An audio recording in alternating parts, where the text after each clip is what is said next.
Hey everybody, I'm here again with David Goldman. He's a registered dietitian working at True North right now, and we did a video interview last time which talked a lot about intermittent fasting and weight loss and lots of topics in that area.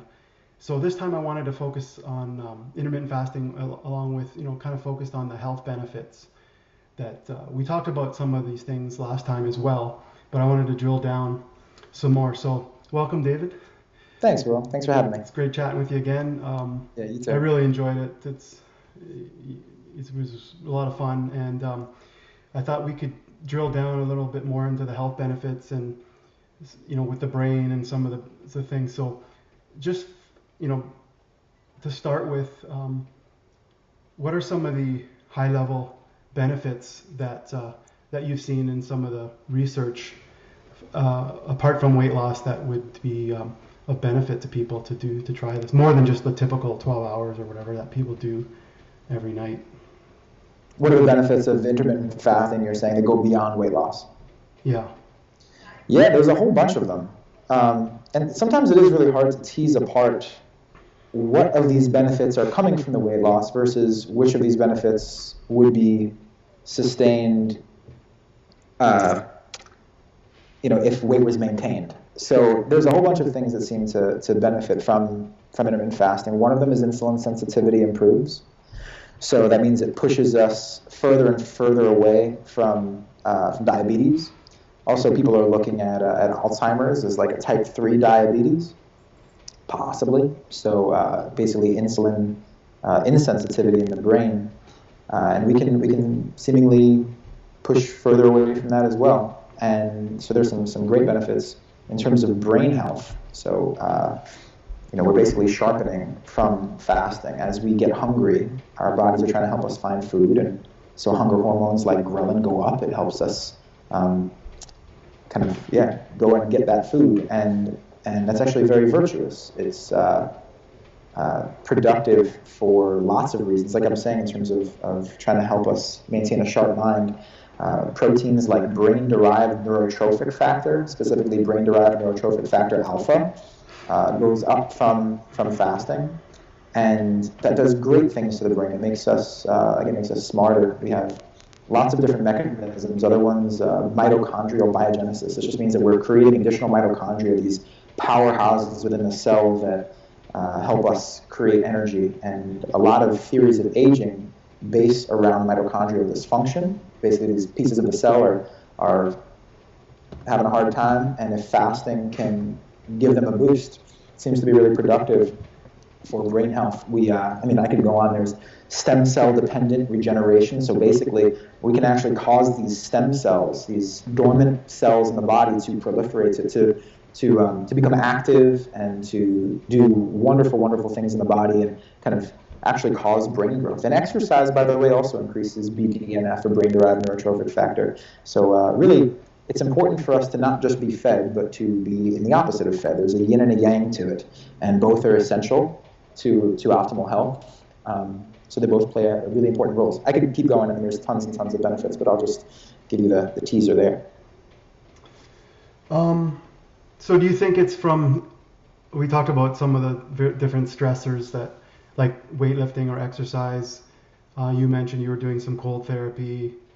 Do you think with the fasting that it's because it's stressing the body, that the adaptive nature causes let me just go with that question to start with. Is that what you think the main benefit is? So what you're talking about is the concept of hormesis. If you stress the body, it then adapts and rises to that occasion so that it can take that down sooner. So for example, actually, give me 1 second. I'm just going to close this door because someone here is a little chatty. Do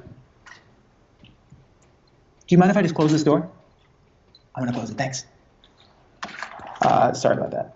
Okay. It's just going to distract me a little bit. I was going to say that, I think that's really important. There's, if you go without food, then your brain has to learn to function without extra glucose. And it basically has to learn how to function in the absence of substrate, in the absence of fuel. And there's research looking at in animals, what happens when you create ischemia, when you cut off blood flow, when you cut off oxygen supply to an organ, and then you reperfuse or re-add, you bring that blood flow back to those organs. You can think of that, you think of like a stroke or think of a heart attack. Those are really, really stressful events, and those organs will survive largely based on their ability to deal with their requirements, their tasks in the absence of fuel. It's kind of like having to swim underwater. So they hopefully they would train in this way. And I see fasting as a way of training these organs to be able to function without their fuel supply. And that's why we actually see superior results from in animal models, but because you're not going to do that in human trial, or hopefully, I wish they didn't do it in animal trials either, but they do. So anyway, fasting seems to, like you're saying, you develop these adaptive mechanisms so that you're able to deal with these additional stressors. It's an amazing thing. It's a very stressful experience that your body goes through, and then you adapt to it and you grow from it. Yeah, I think that just because of the nature of my channel, that I'm going to mention that both of us are against that type of animal testing. Very much so. Very much so. The data is there, and so it has to be. It can be referenced, but we're not advocating by any means that those types of. No, research. I would give anything for that to stop. To be honest with you, I would love for that to stop happening. Yeah. I know that most of the studies that were done for like a longevity perspective, like aging, have been done with animals from animal studies. I guess they haven't really gotten enough time for the human benefits, but I guess there's some like some of the animal studies don't really apply, but at the same time, due to similar genetics and things, I guess the idea would be that a lot of the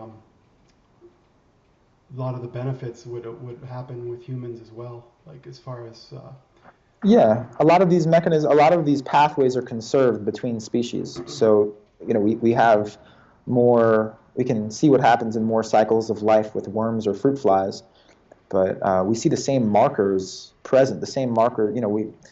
For example, another huge benefit of fasting is reduction of inflammation. We see reduction of inflammation that affects things, inflammatory conditions like asthma, by the way. So you'll see asthmatic patients who are overweight, alternate day fasting in as little as 2 weeks seem to improve their condition. It's an inflammatory condition. So we see some symptoms improve in people, but we see these markers of inflammation. And even though we know that people who live the longest, there's great research on this published just about a year or two ago, showing that it's systemic inflammation, low levels of systemic inflammation or inflammation throughout the entire body, that is a really important predictor of lifespan in humans. We can map out and kind of see, hey, if we reduce inflammation now, it's going to be a good thing for our lifespan decades down the road. We technically don't have the data. I mean, we don't have the data to say definitively that's the case, but it affects these pathways that, it would be mind-blowing to see that there was no improvement in health span by taking these same interventions. Yeah. Do you think that like we know that some of the foods that people eat are, damaging, but do you think that even like with a plant-based diet, that digesting and some of the byproducts and things that happen can be negative, just because of the processing and the digesting, and that like, because a lot of the like in the longevity studies we mentioned calorie restriction or fasting, even I think the Okinawans, like I saw where their caloric intake was not that high. It was something like 1,750 calories or something. So it kind of pointed at the fact that their calories are lower as well, like in general than probably North Americans for sure. But so I guess what I'm getting sort of at is, because a lot of people, especially in the plant-based world, emphasize the benefits of the plants with what they contain, like antioxidants, phytochemicals, and fiber, and all that sort of thing. But I guess when you look at things like we're fasting and you're actually not eating anything, have all these benefits. And there's also that nutritarian sort of concept where, food, and you have to eat food, and if you don't eat a Brazil nut, you're not going to get your selenium. So I'm trying to sort of balance that against these benefits that we see with fasting and lower calorie intake, and at times, how do you see that as far as the difference between digesting, eating all this food, and the processing that's required versus not eating and all the benefits? It seems like I think they go hand in hand, to be honest with you. I think they don't work. I mean, you could look at it as, hey, it's so important to eat all these healthy things, so why would I take any time and not get all of these important nutrients in? And I would look at it the same way as sleep is really helpful. Sleep is really a productive thing to have. And time spent socializing with loved ones is also really important to have. So both would be included in a really productive life. You have, like I said before, you have your yin and you have your yang. You have your push and you have your pull. You have your sympathetic nervous system and you have your parasympathetic nervous system. And I think it's really important to eat a very nutrient-dense diet. And at the same time, there are benefits from backing off of that and from not eating for an extended period of time. You were saying, some of the benefits of these fasts. One of them is found even in people who are not really extreme in their fasting. Just looking at women who don't eat for 13 hours out of the day. They eat for a whole 11 hours out of the day, and there is a reduction in risk of breast cancer recurrence by 40%. And it's not even extreme. That's just like, about half the day they're eating and half the day they're not eating, compared to people who are snacking during the night. And also there was a 20% reduction in risk of death from breast cancer, but that did not reach statistical significance. I guess, they both have a place in a diet, in a lifestyle, I should say. When you're not eating, you're breaking things down, you're catabolizing, you're experiencing autophagy, a cell eating itself. And then you can rebuild that cell more powerfully, stronger cells, better immune system, more equipped body. As opposed to if you're always eating, you never have the chance to really degrade your body. You never have the chance to really tear it down and build it back up again. Imagine if the only buildings that were built, we were never, ever, ever allowed to tear them down. Imagine there was never, ever any construction allowed. You could only build from the buildings that were already made. You'd end up with really weak structures that probably wouldn't be able to survive earthquakes. So every so often, I think it's important to have this cleansing process. And the word cleanse bothers me. But if we don't let that happen, you see some really ugly things happen. I'll give you an example of an example. Basically, if we were to keep someone in a constantly fed state, I look at that kind of like, I'll give you an example with an osteoporosis medication. Have you and I talked at all about Fosamax? No. No.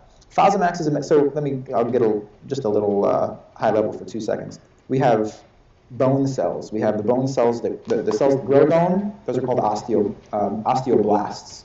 The cells that degrade bone are called osteoclasts. So at any given moment, some cells are building bone, some cells are degrading bone. And so some researchers and scientists thought, well, hey, people are dying, they have osteoporosis, the bone is thinning, it's a terrible thing, and so what we need to do is keep these cells that can keep building bone, but stop the ones who are taking down bone. So they created this medicine, it's called Fosamax, like I said, and it stops those osteoclasts from degrading bone. So they were successful because they were basically pushing us into a build, don't tear down phase, or space. And what happened is they increased bone mineral density effectively. So the bones were denser, and that seemed like it should be good, but there was a greater risk of fractures. There were more fractures from these denser bones because you ended up with more stuff, but because you never allowed the body to tear it down, it was lower quality stuff. And I think that's a good analogy for why fasting is important, because we want to tear stuff down and we want to build it back up. It's like what exercise does too. It's like saying because I eat really, I want to always be eating these nutrient-dense foods, does that preclude exercise? Hopefully not, because exercise tears stuff down. So there's definitely a place in both of these. It's like saying you don't always want to be in stress, but you don't never want to be in stress. So I think there's a nice balance that can be achieved here. And like I said, I think that they're not mutually exclusive, eating healthy and also not eating. Yeah. As far as the time that people should, if they're going to do intermittent fasting, there's all these different protocols, like every other day, and there's the 5-2 and all that stuff. I assume that longer is potentially better, but what would you say to people, like if you're going to do it, like 16/8 would be a daily thing versus every other day, you know, like a reduced calorie every other day. There's different ways of doing it. From your research in that, like, I'm assuming, you know, it was for certain types of intermittent fasting. Is there any preference to which I'd say one? that the preference is for what people will comply with. So what are people actually going to stick to? I'll tell you the compliance rates are very, very low for people who are alternate day fasting. So people who eat really, truly every other day and eat nothing on their fasting days, compliance rates are really low. There's greater compliance once you add a little bit of food onto those fasting days, call them a modified fasting day or call them an energy restricted day. From my own patients, the type of eating that seems to jive with their lifestyle the best is just to skip meals. So whenever, and I know that we're always told we're not supposed to do that, it's going to be terrible for our bodies, but I find a lot of people end up kind of force-feeding themselves a meal when they're not even hungry because they're told that they need to. Oftentimes it's breakfast, sometimes it's dinner, sometimes it's lunch. If you're busy and you're in the middle of doing something and you're excited about what you're doing, you're not even thinking about food. I think to stop and break because of some social cue or you're told you're going to do it, I think that's the most useful thing that I could impart is my patients seem to be most successful, I'd say 60 or 70% of the time, just by skipping breakfast or by pushing their breakfast later in the day or by taking dinner and having it condensed a little bit, earlier into the day. Yeah. So I would just pick whatever mode works for, the 5-2 diet works. There's so many of these things, and I think it's worth experimenting with each of them to see what feels good to the individual. But yeah, I'd say compliance is the most important thing. And really, there's no comparative literature looking at the benefits of a 6-hour feeding window versus every other day fasting. It's really hard. You have to match the calorie intake. You have to match the macronutrient intake. So there's no really good, there are studies looking at what happens when within the same feeding window you give them high fat or low fat, what happens. But in terms of actually manipulating the feeding windows themselves, not a whole lot of data. So I say pick what works for you and doesn't feel intrusive into your life, and anything you do is going to be better than nothing, like I mentioned about that breast cancer study. Yeah. Okay. Oh, and let me just throw out real quick also that there are now 2 studies looking at intermittent fasting and resistance training.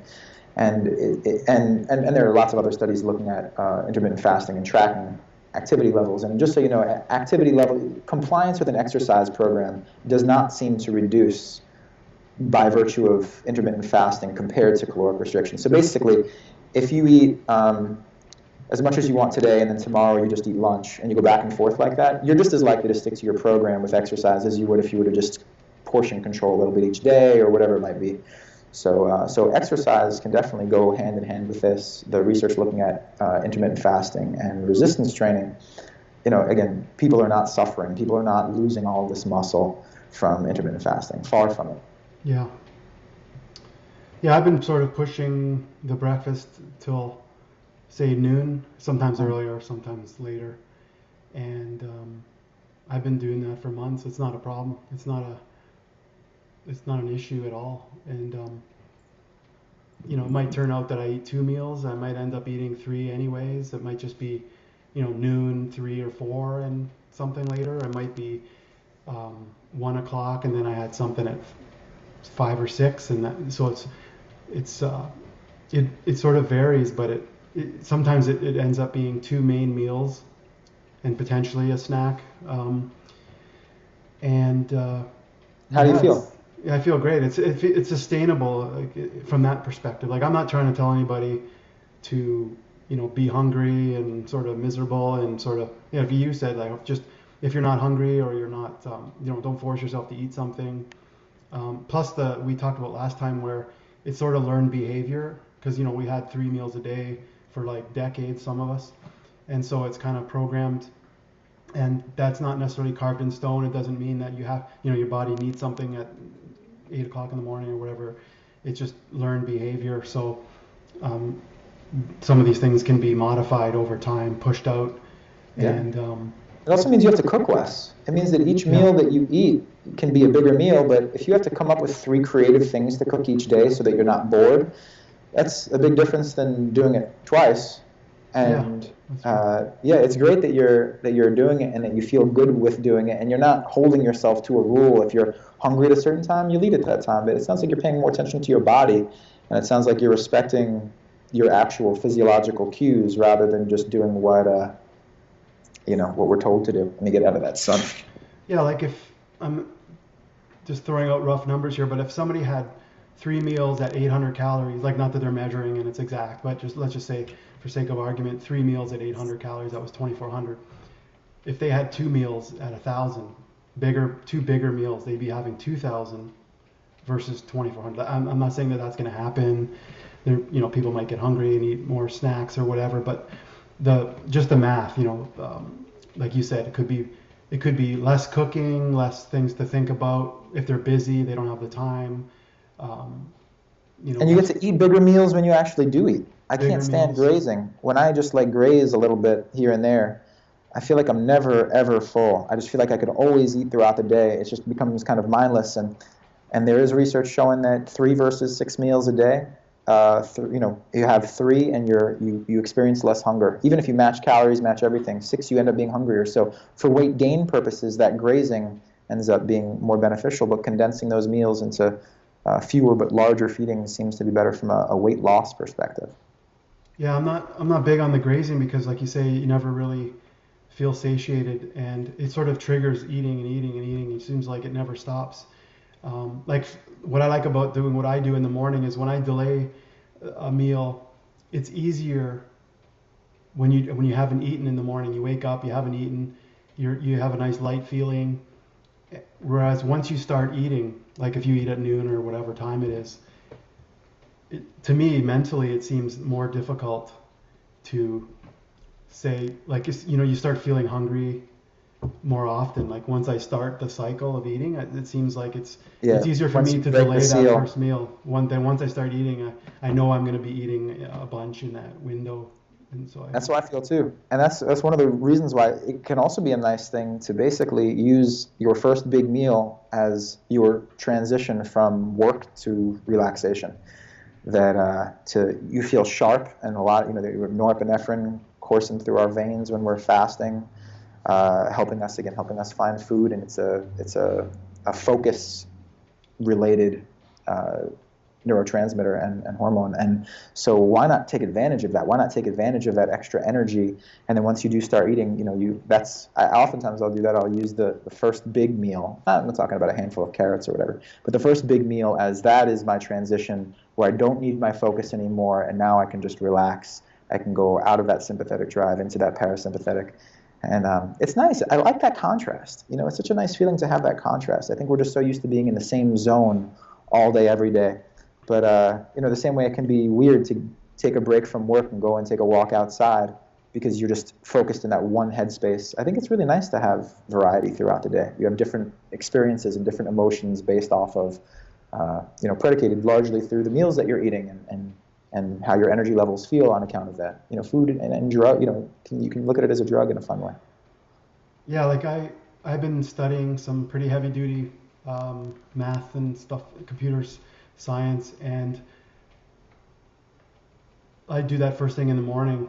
I get up and I'm doing that. Like I do it most of the day, but for the say from 9 till noon, before I eat, I'm pretty focused on some really heavy duty math, calculus, physics, algebra and statistics and stuff like that. And that's on essentially an empty stomach. I'm not like starving, thinking, oh my god, I got to eat, trying to do something. It's not like that.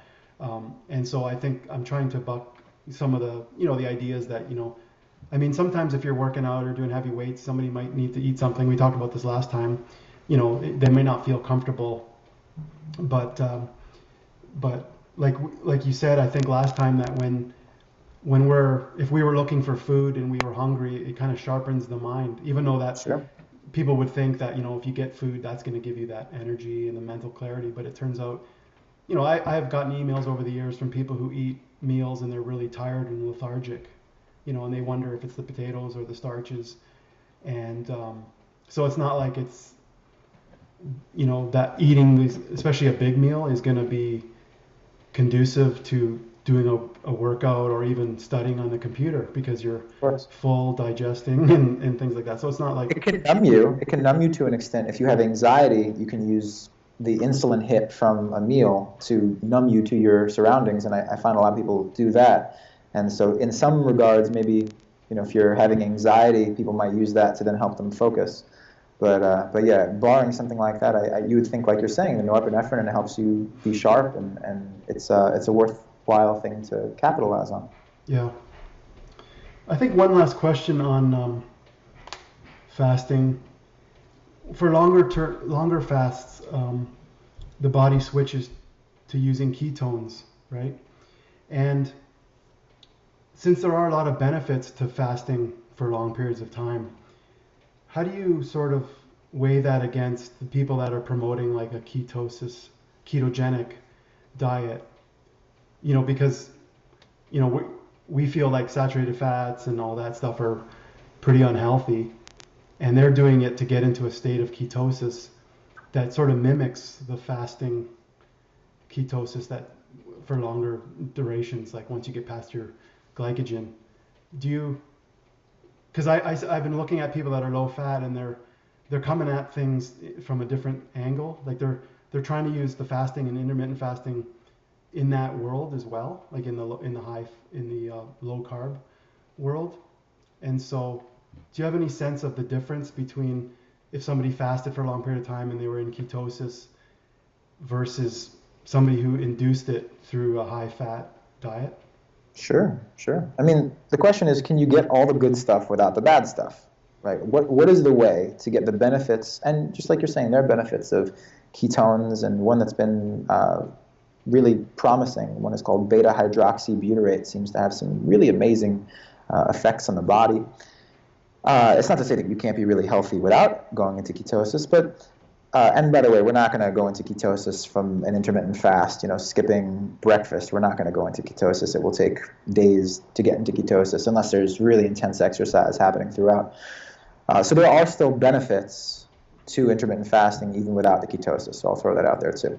Yeah. But sure, there are benefits of ketosis, but if I can get there by following a plant-based diet and then just going through periods of extended fasting, then why wouldn't I do that? Why would I want to get into ketosis, let's call that positive, through diet, even though I like it happening without food? But let's just say that it was positive. Why get those benefits at the expense of all the inflammatory compounds that we're going to find in all of those foods? Why do that and slam our bodies with polycyclic aromatic hydrocarbons and heterocyclic amines? And there's so many big polysyllabic words that you are worth looking into. There's a whole bunch of them.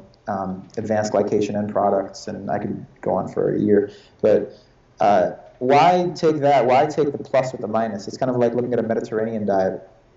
And a lot of the benefits that we see them experience, we can, some people will chalk it up to olive oil, and some people will chalk it up to fish or wine, but it's really a no-brainer. They're eating more fruits and vegetables. They're eating more real food.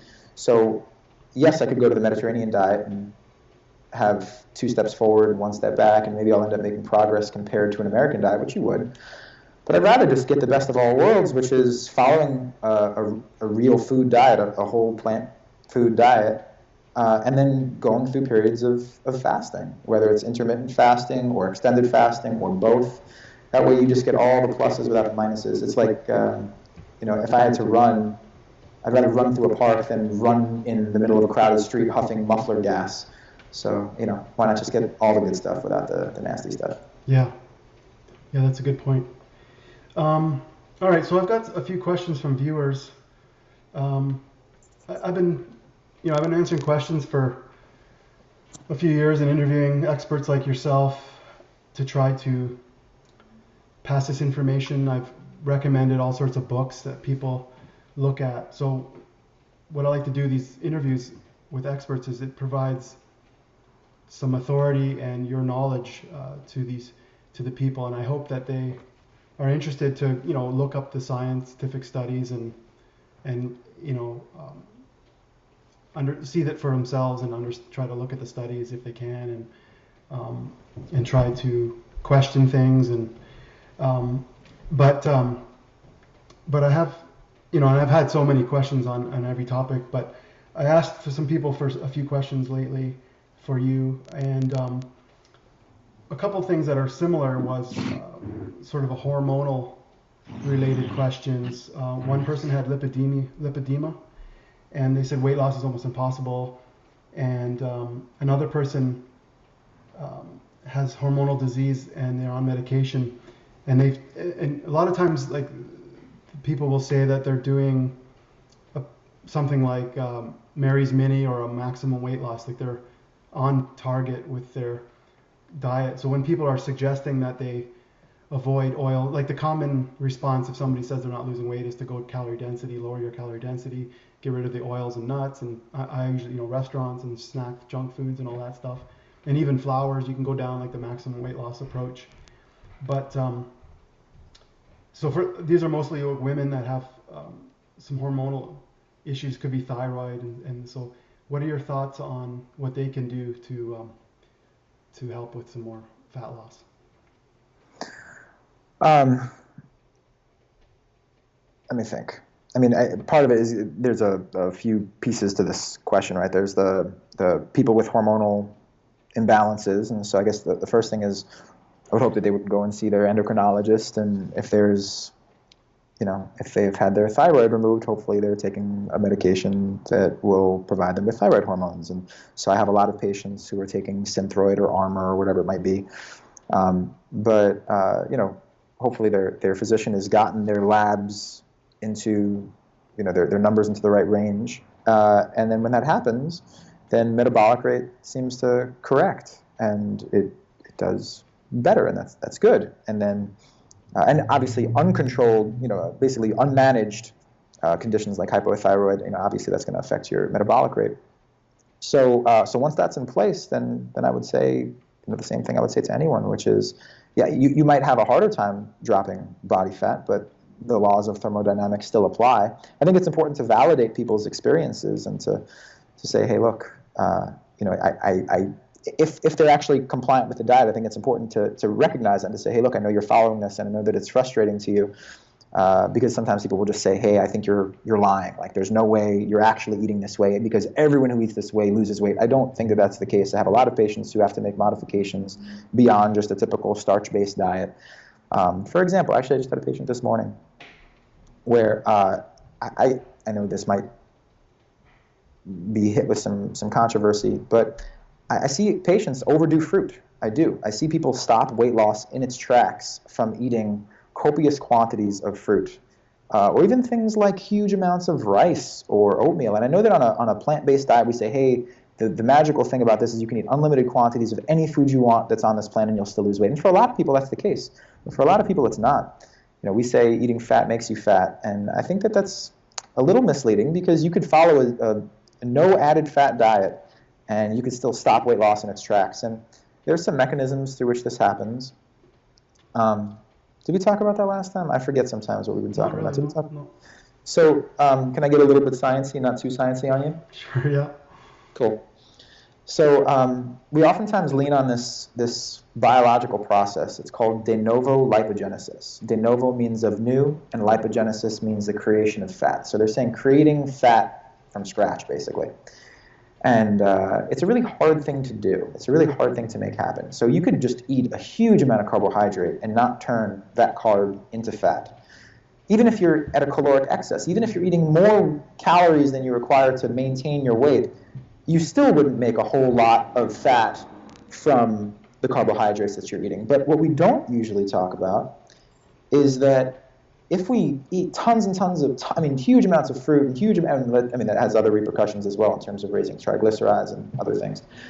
But if you totally max out your glycogen stores, totally fill up these carbohydrate stores in your muscle and your liver, then it makes it easier to deposit whatever fat you're eating in your diet as body fat.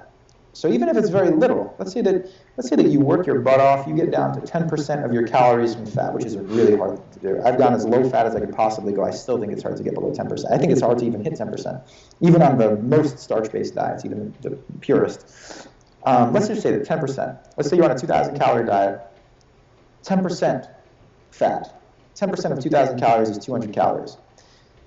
I'm not saying you're going to deposit all of those 200 calories as fat, but if you're at a caloric surplus because you're eating huge amounts of the whatever it might be, potatoes and rice and fruit, now you can deposit a significant portion of that 200 calories of fat as body fat. So I think it's worth noting that you can definitely do a lot of, you can overdo carbs, and like I said, the carbs won't actually turn into a whole lot of fat, but now the fat that you're eating has a greater chance. And there's literature, good literature looking at this. So I would say the same thing I say to most people. I would say, see how we can reduce those, still eat those foods. I would never say pull out the potato. I'd never say pull out the rice. I'd never say pull out the fruit. But I'd say see if you can eat more salads. See if you can eat more cooked vegetables. See if you can eat more soups. See if you can eat more legumes. I don't see people overeat legumes. I just don't see them do it. I see no one overeat black bean soup. I see no one overeat lentil soup or dal or split pea soup or chili, anything like that. You eat as much of it as you can and feel good. You don't need to get gassy or uncomfortable. But there's a nice negative feedback loop with those foods. It's a high protein, high plant protein food, and that triggers certain receptors in the gut to make us feel full. So hopefully we can crowd out some of those lower protein carbs by virtue of those other foods. And that's really the main thing that I would do for people who have thyroid or anything that would cause them to have a lower metabolic rate. When I worked in obesity research, and I worked in obesity research for about 5 years, we measured metabolic rates from tons of patients. We used what's called indirect calorimetry. We put a spaceman mask over their heads and just see how many calories are they burning and how much of it is fat and how much of it is carbs. It's called the respiratory quotient. And I can't tell you, almost everyone thought that their metabolism is broken. In obesity research, right? So you have a lot of people who are obese, or everyone is obese, and almost never was their metabolism actually broken. They just didn't realize they were eating more stuff than they thought that they were. So, once in a long time, there's some peculiar outlier, but for the most part, they just have to be more regimented, and they just can't eat handfuls of fruit as snacks in between meals and still lose weight. So I would say that to a thyroid patient the same way I'd say it to anyone else. As far as basically the fat storage condition you're talking about, where fat is typically deposited in large amounts below the knee and it can become painful. Again, kind of the same thing. It's unfortunate. You have, the hypotheses surrounding the condition are that there's hormonal imbalances, and I would look to correct that through food to the best of our ability. So we look to see how can we improve hormonal regulation, how can we reduce excessive estrogen production if that's the case. And again, we do that through a whole food plant-based diet. We can normalize endocrine function in a lot of cases, not in all, but in a lot of cases. And so I would say, again, create the same caloric deficit by eating this way, by focusing on greens and beans more than on grains and fruit, and create a calorie deficit, do your exercise, and it'll work. Thermodynamics apply to all of us. Just some of us have to be more regimented than others. Some people have to flex the tools of intermittent fasting in order to experience the loss that they need, and some people don't. So you do whatever it is you need to do to find success. Yeah, I think there's a thing I think Dr. Goldhammer said, like that's not you. When you said this so-and-so can eat all this stuff and they don't gain weight, and he'll say something like, well, that's not you. Like what I try to do, I feel like I have certain characteristics with weight gain and loss where I sort of look at it like I absorb. I think I absorb, because I've seen other people, I absorb everything. Like it seems like, I'm very efficient. I think maybe most people are at absorbing everything. And also, I'm very sedentary, like, computer-based guitar, stuff like that. And so, like I mentioned recently, a little while ago, a few months ago, I think I started doing like sort of intermittent fasting, delaying breakfast, and I also tried to track calories, not like perfectly weighing everything, but as best I could, and it was amazing how few calories I needed. Like right now, I'm sort of I did lose some weight over the last few months. Even though I've been doing this for years, I knocked off some more pounds, but I sort of reached a point somewhere around 172 pounds that like another equilibrium or maintenance point, whatever you want to call it. And it's like, I see other people on Instagram and they'll talk about 3,000 calories a day, and some of these people are pretty active doing martial arts or whatever sports. And I've got a desk cycle where I pedal. I'm doing it right now. I'm pedaling under the desk. Cool. Also, I do 5-6 days a week, like gymnastics. There's this gymnastic bodies, which is a progressive approach to mobility, flexibility, and these stretching routines, like 45 minutes stretching for middle split, because my flexibility is absolutely horrible. Like at 40 years of sitting on a computer, it's incredibly so what happened was when I started doing some calisthenics, I realized I can do it like as a strength move, but when you start to if you really want perfect handstand form, you realize your shoulders are tight, your pec minor, your bicep is tight. When you try to do these table walks, you realize how, because your hands are always in front of you like this. So anyways, I end up doing, but it's only like an hour or less of the day, and the rest of the time I'm sleeping or, basically sitting on the computer. And I'm in Canada as well. Like when I'm gardening or cutting the grass, or, taking walks when there's not huge snowbanks on either side of the road. Even though I exercise every day, it's not like, it's not going to be a huge component of the day and of the caloric requirements, but it's just amazing. So then when I look at women that are like in their 50s or they're maybe like 5 feet 2, 3, they don't. It's surprising probably the low amount of calories they need. And if they eat 3 meals a day plus potentially snacks, to break that down per meal gets to be pretty low.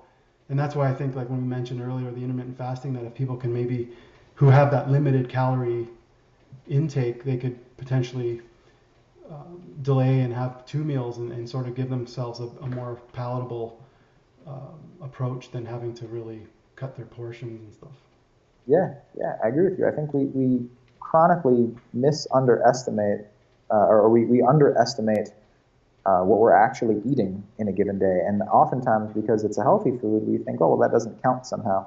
And it is a healthy food, but that doesn't mean that it doesn't still have energy to it. So just like you're saying, I think it's important to become cognizant of these things. And nutritionists are actually infamously poor at estimating their own amount of food intake. So it's a really hard thing to do for everybody, for patients, for health professionals. So it's a tough thing to do. That's actually one of the nice things about intermittent fasting is when you have a little bit of a binary game, it's not like you don't even have the ability to graze. You're conscious of your eating times because you've created a window for yourself. So I think it's also an exercise in mindfulness that can be productive. It seemed to have had other impacts on me, but it's hard to explain, but more just an awareness and a feeling in the stomach, and just I don't go out and socialize too much, but there's been a couple of times where I knew that there might be some richer food there or whatever, and I sort of delayed I didn't eat that much, like I delayed my lunch, and it was just eating, and it's kind of an experiment. It's how I look at it too. Like I don't want to talk about certain things without having tried them myself, because I would be negative about certain things that I haven't tried, like I would say, and in this case, I thought, let's just see what happens and try it out, and it's been going really well. Like it's easy for me to sustain this for the rest of my life. I don't see why. That's great. So it's not. That's amazing. It shouldn't be difficult. And it, like you said, it gives you an option where maybe you're eating a bigger, more satisfying meal twice a day instead of 3 times or whatever. It just doesn't seem to be really a problem. But I'm not saying everybody has to do it. It's not intrusive. Yeah, no, everyone definitely doesn't need to do it. And let's be clear that what you eat matters so much more, the quality of the food. So people who practice intermittent fasting and when they're actually eating, it's nasty stuff. I mean, I would definitely not focus on the intermittent fasting part first. First, I'd focus on the quality of your diet and bringing that up. That should take precedence. I think it's much easier to not eat than it is to eat healthily. So, I think that definitely should take priority. But it's great that you found something that really works for you. And I agree with you. You got to try all of these. I've played with every single type of these fasts, every single one of them, just to see how does it actually feel to do. And it's so liberating. It really is. It's so liberating. I used to think, oh my goodness, if I don't eat like every 3 hours throughout the day, I just would get ravenous and I'd get hangry. And I don't even know what that feels like anymore to feel hangry. If you fast for a long period of time, you feel like you can do anything. It's like resistance training for your, for your brain in an amazing way. You feel like you're capable of so much more. Yeah. Yeah, it's been incredible. A couple other quick questions just around some of the viewer questions. Somebody asked about inflammation as far as plant-based, like not so much from the intermittent fasting, but if they have like joint pain and ankle pain and stuff like that, if you think that they can see benefits from eating a plant-based diet. In terms of inflammation, would a plant-based diet lower inflammation? Yeah, Unquestionably. Like the joint pains and stuff like that. Oh, absolutely. Absolutely. No question about it. Whether you just experience joint pain, if you have rheumatoid arthritis, there's data looking at that, looking at what a plant-based diet does. So rheumatoid arthritis is an autoimmune condition where your body attacks its own joints, and it's really painful, and it is debilitating. And plant-based diets just seem to do fantastic. I mean, you look at the data, we get lots of patients with rheumatoid arthritis here. I get to see it firsthand. No question about it. You're lowering objective and subjective markers, basically CRP and erythrocyte sedimentation rate, these things that we look at in your blood labs to see how inflamed is your body right now, that all improves. But then also joint pain goes down too, inflammation goes down. Our chiropractors here joke around about how it's so much easier to adjust people, to give them adjustments and to basically realign their vertebrae when they've been following a good diet, when they've been fasting. Inflammation reduces, and there's lots of research supporting this. So it's not just an opinion. But yeah, I mean, it's pretty fantastic. And that's not to say that, look, if you have really, really, really bad form in walking and sitting and standing and lifting weights, you're going to keep re-injuring that tissue. So if you squat really poorly and, you can still blow out your knees on a plant-based diet. You definitely want to fix a bad movement pattern, no question about it. But you will accelerate the healing process. You will reduce systemic inflammation by following this way of eating, fasting as well. So yeah, I mean, stay with it. It might take some time to undo some of the damage that's been done over the years, but this is something that's been studied and is very compelling. Yeah, I don't talk about this too much, but I had chronic lower back pain. I would almost say gluteus pain, like because it was so low that made me wonder at one point, is it lower back or what is it? But it was like 10 years and I had some brutal, and even after I got some of it adjusted, like massage and trigger points and stuff like that, I sort of had issues getting up out of a chair. Is there a bee or something? Sorry. Yeah, I'm getting attacked. Sorry, I'm listening to what you're saying. I probably just look like a freak. I'm just like dancing, I guess. Can you just beatbox and I'll just... Yeah. Go ahead. Just imaginary things. No, basically... You're saying you're experiencing I was having pain. trouble getting up out of chairs and stuff. Like I'd sort of be like seized up, and and I know a lot of times they talked about the blood flow to some of to the back, and how opening up the arteries, not just to your heart, but to your back, to your eyes, and like the pain, that aspect has been great for me. I don't think it was joint pain per se, but it was some kind of back pain that I think limited blood flow to these areas that have been so much better since I switched as well. That's great. So you experienced it firsthand as well. Some of the low carbers will say that sugar causes inflammation. Like they kind of want to point heart disease and all that inflammation, but from a sugar perspective. So what would you say causes the inflammation from the typical diets? There's tons and tons of different ingredients. And it's funny, by the way, like you said, a low carber will call it out on the sugar, and a low fatter will call it out on the fats, and everyone is going to call the other camp out on their own thing. And I think it becomes, everyone forms their own camp, and I feel like we end up missing the underlying thing, which is to eat food that is, like I said, just whole, real, actual food. There's tons of things that cause inflammation. I mean, there's research looking at diets that have a lower glycemic load. There's lower CRP in individuals who so again C-reactive protein, another marker of inflammation. So you can look at that. So, and again, you can use that. You can say, well, glycemic load. So should I Google glycemic load and only eat foods that have low glycemic load or low glycemic index? And I feel like, again, it's a metric that's not necessary. You eat the real food and you're good. But again, some of those compounds that I mentioned before, those polysyllabic words that I threw out, a lot of those are things that are going to increase inflammation too. Bacterial endotoxins. There's so many things in the foods, so many different components, high omega-6 diets, and not just any omega-6. There's omega-6s in hemp seed, gamma-linoleic acid that in hemp seed is a very anti-inflammatory fat. So we don't want to just say omega-3s are good, omega-6s are bad. I'm not going to push fish oil on anyone.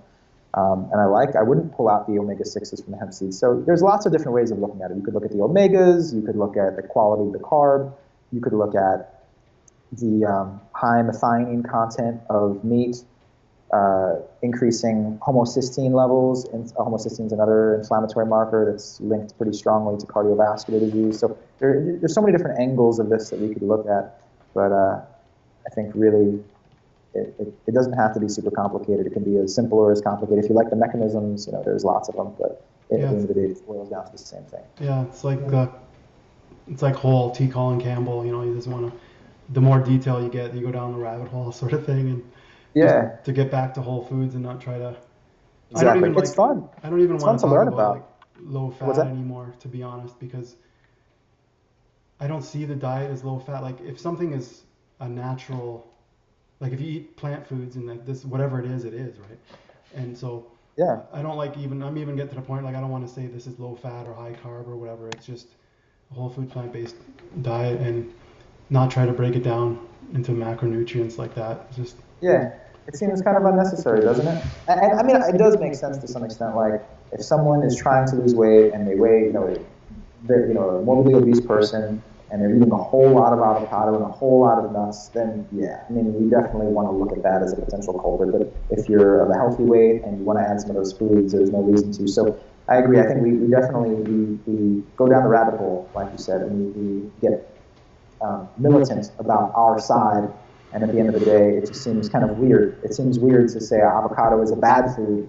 It grows from a different kind of tree. It's just a different fuel source. And coconut also, cool stuff. It grows essentially from the ground. And yes, it's energy dense. And yes, if you're suffering from the disease of excess, you would dial that down dramatically from your diet. But not a bad food. It's not a bad food. Yeah. It's when you start demonizing fats, you can sort of look at things in a negative way when it's not really a good idea. Yeah. There was one little question here about flour, and everything falls into a spectrum of calorie density. Obviously, it's not really a whole food, but what do you advise people as far as flour? Like, I guess that could be bread and related products. Yeah, I think flour is a tricky one. Flour, we overconsume that. We passively overconsume flour. We end up eating more of it than we think we are. It's hard for us to turn it down. It's really concentrated, and it will hit our blood sugar and insulin levels strongly. It's really kind of an addictive food. And it can be insidious because it's a low-fat food and it grew out of the ground, but because it's so processed, so we might think it's a fine thing to eat, but because it's so processed, it affects our bodies in a very rapid way. There's other problems with it too. When a food is so processed, you end up absorbing all of the calories from that food. So you end up sucking up all of the calorie content because you essentially digested it before it's even entered your body. So you don't actually end up feeding your gut flora very much, the bacteria around your colon. You don't actually end up feeding them very much, and it's really important to feed them. You don't want to absorb all the food. You want them to get some of it. It's like our second brain. It produces a whole bunch of really important chemicals, really, a lot of overlapping neurotransmitters with the brain. For example, serotonin, which makes us feel happy.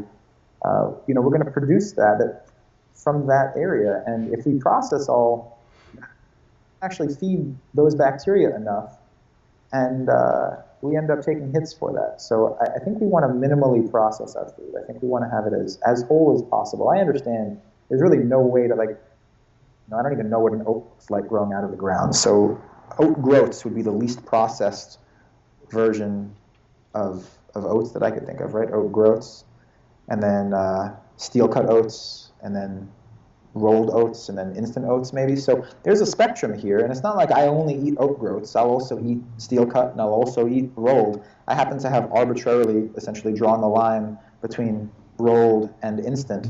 But I really want to, I won't touch the instant, but I'll have the other stuff. But I think the less we can process it, for one thing, the more of it we'll end up being able to eat without digesting all of those calories. And for the other thing, our gut microbiome flourishes for that. So if weight loss is sought, even something like Ezekiel bread is just going to get in your way. Also because we look at it as a health food. We see it as like, hey, it's sprouted, it's organic, there's no preservatives. They put it in the they put some salt. But they put it in the freezer section. So I think because we see it as a healthy food, we give ourselves the liberty to have more of it. I think that's one of the reasons why we might end up eating more low-fat cookies than a high-fat cookie, because we say, hey, it's not that bad. I could have like 3 or 4, right? Because it's low-fat. So I think I would stick with, like you're saying, Colin Campbell's, his book. The title of that book is a great one. And I think it would just get in the way of a whole lot, unless you were really looking for weight gain. And even then, I'd sooner have you gain weight through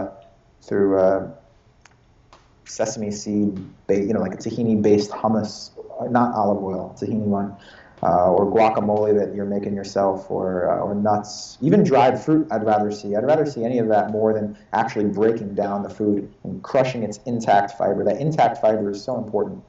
It matters more than if a food even has fiber in the first place. It has to be intact for it to really help us flatline blood sugar to a worthwhile extent. Yeah. So yeah, I guess so. Thumbs down on the bread. All right. Well, I think that covers it. That was really, really great, and I hope people got some benefit out of this. Me too. Your expertise and. But even if they didn't, I like talking with you. So yeah, it's a lot of fun to chat. So, well, hopefully we can do this again, and I'll have to come up with, I don't know what else we can chat about, but. Maybe your viewers will have some thoughts and questions that they can post down below, and they can fire some questions additionally that they have. Yeah, I'll build up some more questions, and we can try again. Thanks so much. It's my pleasure, Will. Thank you very much for having me.